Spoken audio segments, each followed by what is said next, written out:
오늘은 십자가에 못 박혀 죽으신 예수님께서 죽은 자 가운데서 다시 살아나신 것, 그 부활을 기념하고 함께 기뻐하는 부활주일입니다. 예수님의 탄생을 기념하고 축하하는 성탄절과 더불어서 이 부활절은 교회의 가장 큰 두 절기 중에 하나입니다. 근데 성탄절은 아시다시피 세상 사람들도 기념하고 또 축제처럼 즐기는 날인 반면에 이 부활절은 세상 사람들은 기념하고 즐기지 않기 때문에 부활절이 상대적으로 덜 중요한 것처럼 여겨지고 교회 내에서도 성탄절만큼 큰 절기로 여겨지지 않는 그런 분위기가 있습니다. 부활주일이 이처럼 큰 절기인데도 성탄절이나 또 심지어 고난주간보다도 중요하게 여겨지지 않는 이유는 아마도 죽음과 부활이 사람들에게 별로 인기가 있는 주제가 아니기 때문인 것 같습니다. 사람들은 죽음을 두려워하죠. 그리고 죽음을 외면하고 싶어 합니다. 사실 죽음이 우리 주변에 너무나 흔한, 자주 있는 일이고 또 누구나 죽음을 피할 수 없다는 사실은 변하지 않는 진리로 우리가 잘 알고 있지만 거의 모든 사람이 자기 자신의 죽음에 대해서는 별로 생각하지 않습니다. 마치 나는 죽지 않을 것처럼 내가 오기 전에 세상이 끝나지 않을까라는 생각을 가지기도 하고 나의 죽음에 대해서는 너무나 막연하게 생각하기도 합니다. 그러다 보니 당연히 죽음과 부활, 내세에 대한 관심보다는 지금 내가 살고 있는 이 시간, 이 현세에 대한 관심이 훨씬 더 많습니다. 우리의 신앙생활에서도 이런 모습들이 나타납니다. 내세에 대한 관심보다는 현세에 대한 관심을 더 갖고 죽음과 부활에 대한 관심보다 우리가 살고 있는 현실에서 우리가 얼마나 은혜를 누리고 있는가, 우리가 얼마나 이 현세에서 믿음 안에서 평안을 누리고 있는지에 대해서 우리는 관심이 참 많습니다. 물론 지금 우리가 하나님과 동행하면서 하나님의 은혜를 누리면서 사는 것, 현세의 신앙생활도 굉장히 중요한 부분입니다. 그러나 우리가 잊지 말아야 하는 것은 우리가 믿는 복음의 핵심은 죽음과 부활, 내세에 있다는 것입니다. 오늘 본문이 속한 고린도전서 15장은요, 부활장이라고 불리는 말씀입니다. 그만큼 예수님의 죽음과 부활에 대해서 자세히 말씀하는데 이 부활장인 15장의 시작은 이렇습니다. 형제들아, 내가 너희에게 전한 복음을 너희에게 알게 하노니. 예수님의 죽음과 부활에 대해서 아주 자세하게 이제 설명을 할 건데 죽음과 부활에 대해서 알게 하노니가 아니라 복음을 너희에게 알게 하겠다고 말씀합니다. 그리고 그 복음의 내용이 이어지는데 3절, 4절 함께 읽어볼까요? 이는 성경대로 그리스도께서 우리 죄를 위하여 죽으시고 장사 지낸 바 되셨다가 성경대로 사흘 만에 다시 살아나사. 복음을 알게 하는데 그 복음의 내용이 무엇이냐면 성경대로 그리스도께서 죽으시고 또 성경대로 그리스도께서 사흘 만에 다시 살아나신 것입니다. 이처럼 죽음과 부활이 복음의 핵심이라는 것을 우리는 알 수 있습니다. 그래서 이 복음을 믿고 구원을 받은 우리는 현세에 대한 관심이 있는 만큼 내세에 대해서도 관심을 가져야 합니다. 그리고 당연히 복음의 핵심, 예수님의 부활을 기념하는 부활주일에 대한 관심도 더 가져야 될 줄로 믿습니다. 그렇다면 이 부활주일에는 우리는 특별히 무엇을 기념하고 또 기뻐해야 할까요? 고린도전서 15장 20절에서 예수님의 부활을 우리가 기념하고 또 우리가 기뻐해야 하는 이유가 나타납니다.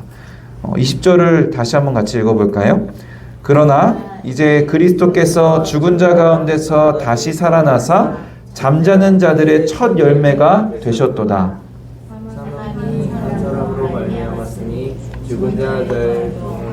한 사람으로 말미암는도다. 예수 그리스도의 죽음과 부활이 바로 복음인데, 그것이 기쁜 소식, 복음인 이유는 예수님의 부활로 인해서 우리도 그 예수님의 부활에 동참하게 되기 때문입니다. 아담 한 사람의 죄로 인해서 모든 사람이 죄인이 되었던 것처럼 예수님 한 분의 부활로 인해서 이제는 모든 사람의 부활이 시작되었습니다. 부활절이 그토록 중요한 이유가 여기에 있어요. 예수님이 부활하셨기 때문에 우리도 반드시 부활을 합니다. 이 사실이 얼마나 중요하냐면요, 본문 맨 앞절 17절에서는 이렇게 말씀합니다.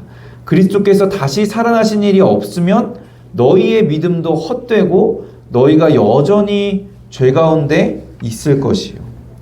부활이 없다면 믿음이 헛되고 죄의 문제가 해결되지 않았을 것이라고 말씀합니다.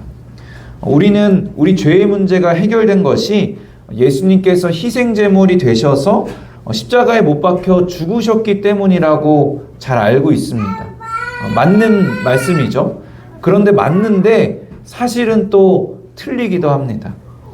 죽으신 것에서 끝나는 것이 아니라 죽으신 다음에 다시 살아나신 것, 부활하셔서 비로소 우리의 죄의 문제가 다 해결된 것입니다.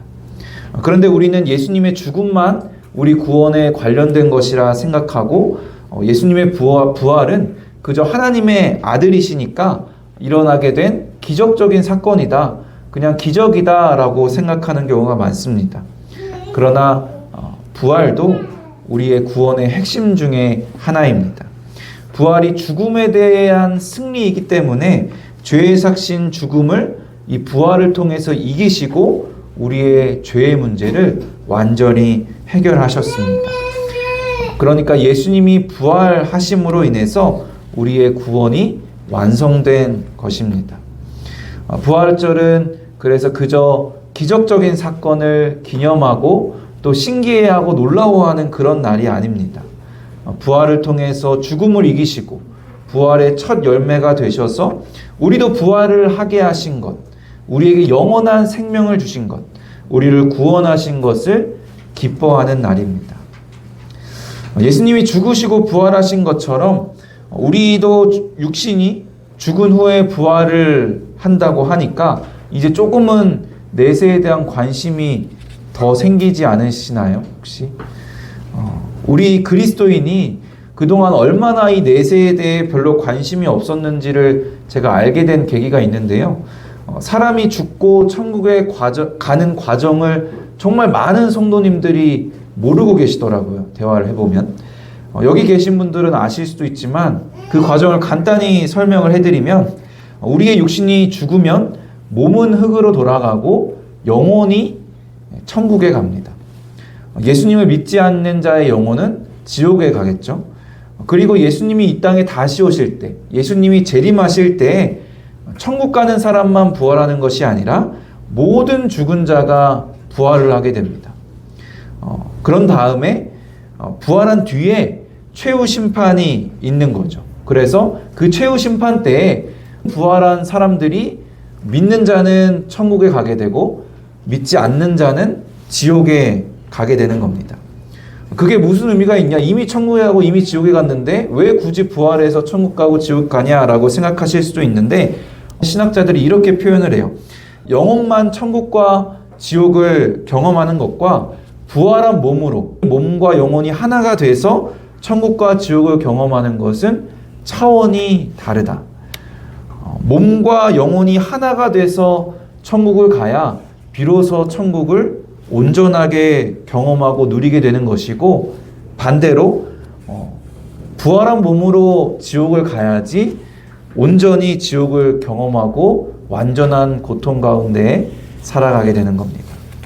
그래서 믿는 자들은 죽으면 그냥 천국 가고 끝인 것이 아니라 죽어서도 예수님이 이 땅에 다시 오시는 날, 믿는 자들을 부활하게 하시고 최후 심판을 하시는 그날을 기다리고 또 온전히 천국을 누리게 될 그날을 소망하며 살게 되는 겁니다. 죽음과 부활, 이 내세에 대해서 더욱 관심을 갖는 우리가 되기 원합니다.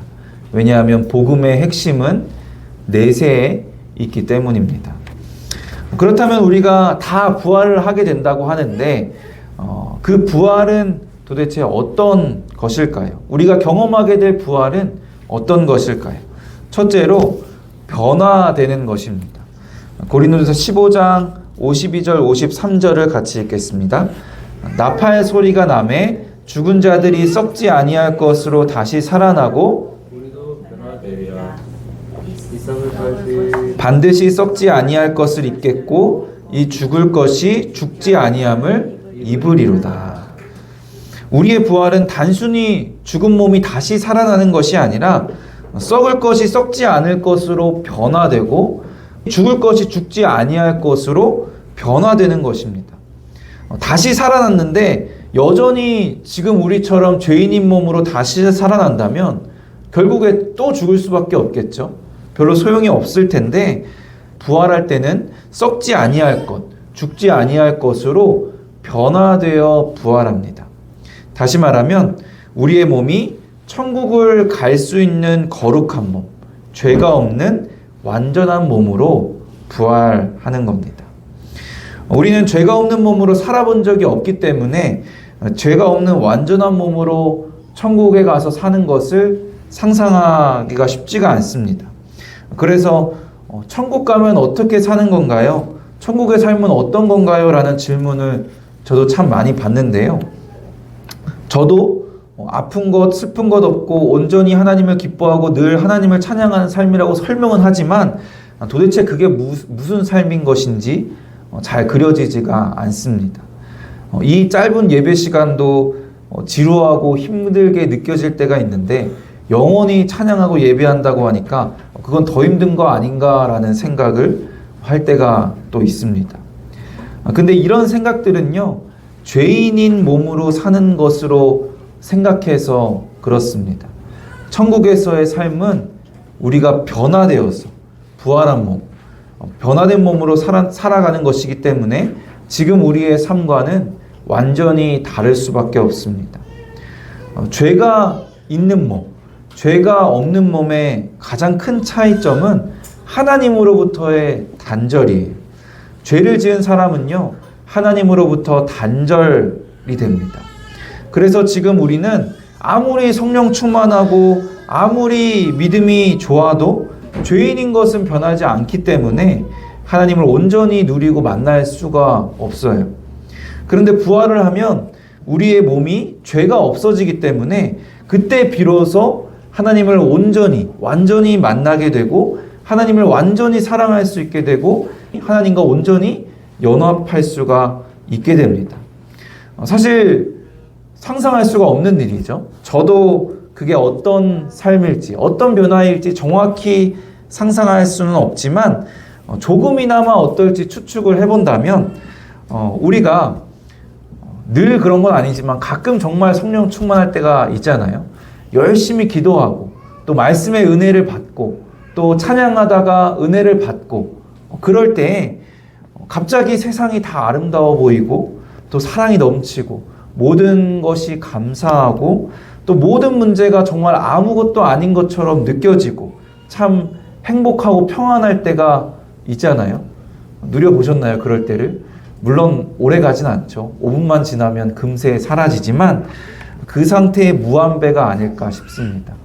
우리는 죄인이기 때문에 아무리 성령 충만해도 잠깐 정말 잠깐 아주 미약하게 누리는 그 순간들이 우리의 죄가 없어지고 변화되어서 천국에 간다면 무한해지는 거예요. 그 행복감과 그 두려움 없음과 그 사랑이 넘침과 그 감사함과 기쁨과 아름다움이 무한해지는 삶일 것 같습니다. 현세가 아닌 내세에 그때에 비로소 우리는 부활하여서 완전히 변화되고 그 복음을 온전히 누릴 수가 있습니다.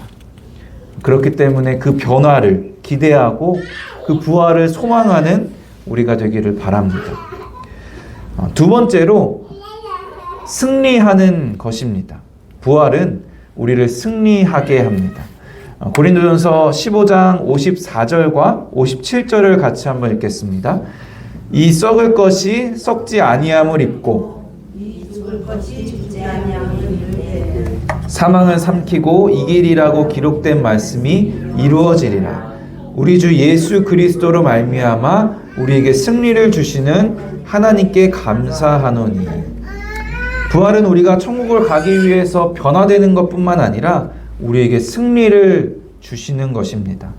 무엇에 대한 승리냐면요, 바로 이 말씀대로 죽음에 대한 영원한 승리입니다. 설교를 시작하면서 말씀드렸듯이 우리 사람은 죽음을 참 두려워합니다.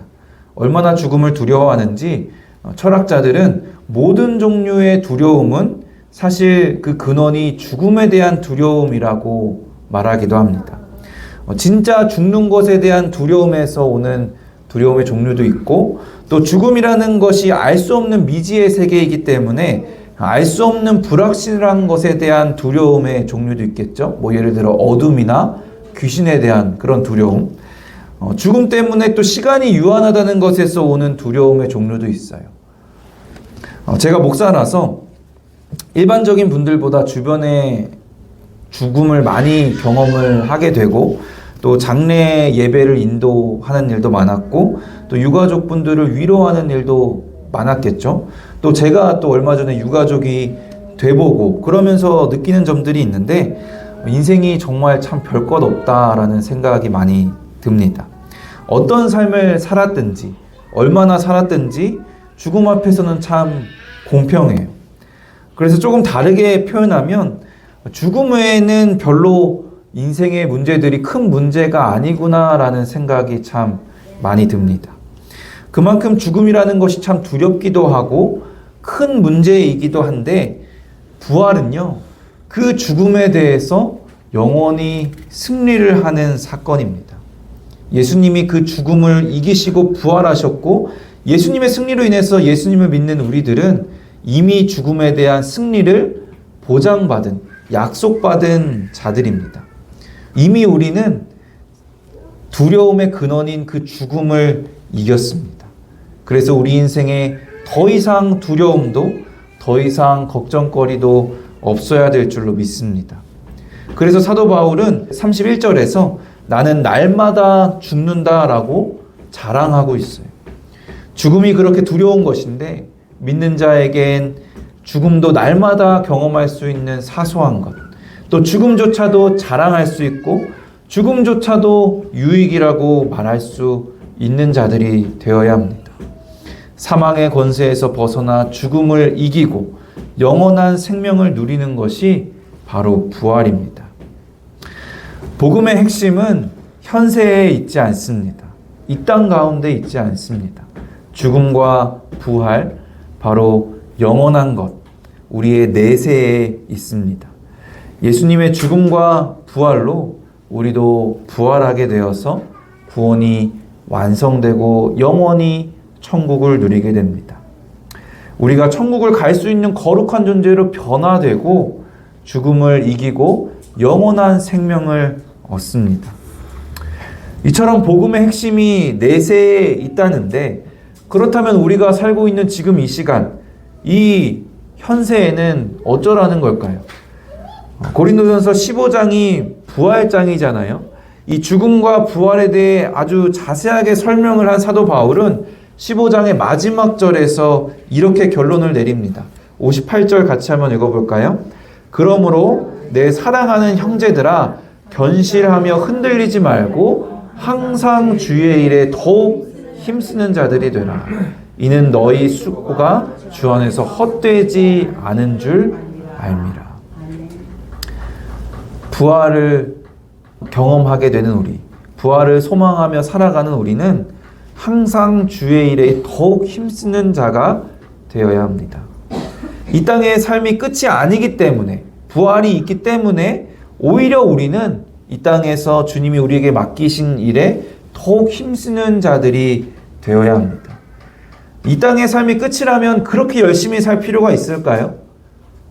잘 생각해 보세요. 이 땅의 삶이 끝이라면 그저 먹고 마시고 노는 게 훨씬 낫지 않을까 싶습니다. 물론 더 잘 놀고 잘 먹기 위해서 열심히 사는 시대이긴 하지만 바울도 이 점을 지적합니다. 고린도전서 15장 32절에서 죽은 자가 다시 살아나지 못한다면 내일 죽을 터니 먹고 마시자 하리라 라고 말합니다. 부활이 없다면 곧 죽을 거고 죽으면 끝인데 그냥 먹고 마시는 게 낫다라고 말하는 겁니다. 아무리 열심히 살아도 죽으면 끝이라면 그 수고가 헛된 것이 됩니다. 그러나 우리에겐 부활이 있기 때문에 영원한 생명이 있기 때문에 우리가 주의 일에 더욱 힘쓰는 삶을 살았을 때 너희 수고가 주 안에서 결코 헛되지 않다고 분명하게 말씀하십니다. 믿음을 지키고 그리스도인으로 사는 삶은 화려하지 않습니다. 즐겁지만은 않습니다. 오히려 고통스럽고 우리가 함께 나눴듯이 광야와 같은 인생이 될 때가 많습니다. 그래서 현세가 끝이라면 굳이 힘들게 그리스도인으로 살 필요가 없어요. 극단적으로 말하면 여러분 우리의 부활이 없다면, 예수님이 부활하시지 않았다면 여러분 예수님 믿을 필요 없어요. 그냥 먹고 마시고 즐기시다가 죽으면 끝나시면 됩니다. 그래서 사도 바울도 이렇게 표현해요. 고린도전서 15장 19절입니다. 만일 그리스도 안에서 우리가 바라는 것이 다만 이 세상의 삶뿐이면 모든 사람 가운데 우리가 더욱 불쌍한 자이리라. 예수 그리스도 안에서 우리가 바라는 것이 이 세상의 삶뿐이라면, 우리가 죽으면 끝나는 것이라면 우리는 불쌍한 자들입니다. 사랑하는 성도 여러분, 현세를 바라보고 사십니까? 내세를 바라보고 사십니까? 예수님의 죽음과 부활로 우리는 구원을 받았습니다. 내세에 대한 약속, 영원한 생명과 시간을 약속받았습니다. 우리는 반드시 온전하게 변화되고 승리할 것입니다. 그렇기 때문에 흔들리지 말고 지금 살아가는 이 땅에서 주의 일에 더욱 힘쓰는 우리가 되기를 바랍니다. 하나님을 사랑하고 이웃을 사랑하며 우리에게 주신 모든 것으로 주님께 헌신하며 예배하는 삶. 그 삶이 아무리 힘들고 어려울지라도 주님 안에서 결코 헛되지가 않습니다. 사도 바울이 고린도 교회 성도들이 복음을 알게 하기 위해서 부활에 대해 자세히 설명했던 것처럼 우리도 부활절을 맞이하여서 부활에 대해 묵상하고 이 복음을 더욱 깊이 알기를 원합니다. 복음의 핵심이 현세가 아니라 내세에 있기 때문에, 우리에게 죽음만 있는 것이 아니라 부활이 있기 때문에 그 부활에 대한 기대와 소망으로 살아가며 이 현세에서도 복을 누리는 저와 여러분 되기를 주님의 이름으로 축원합니다.